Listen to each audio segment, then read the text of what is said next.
पिला माने आज देखिबा सर्कल रो को क्वेश्चन देखो कोन कहूची the area of the circle that can be inscribed in a square of side 6 centimetre is माने एठी कोन कहला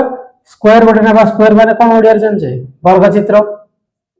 ता भितरे गोटे सर्कल इंस्क्राइब माने अंतर्लिखित होची जोडा कि ओडिया रे भी लिखी छी गोटे वर्ग चित्र रो बाहुर दैर्घ्य देला केते 6 सेंटीमीटर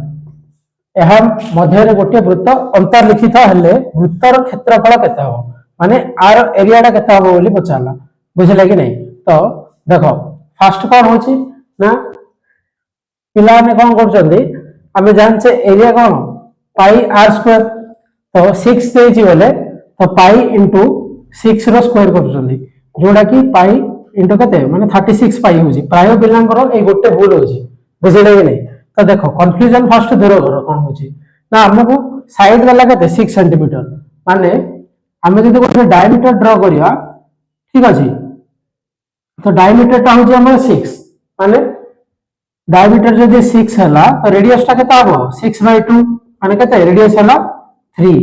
बुझियालो एथरे पळे आसे एरिया केते हमें जान से area equal to cone pi r square माने पाई इनटू 3 रो स्क्वायर माने केते हिजो 9 पाई होगा आंसर देखो 9 पाई हमर कोड अछि ऑप्शन डी किंतु भूल ऑप्शन दा भी माने भूल आंसर ता भी ऑप्शन रे अछि तो प्राय पिला एटा वही मानछुंदी जोडा कि एटा भूल हो बुझिला।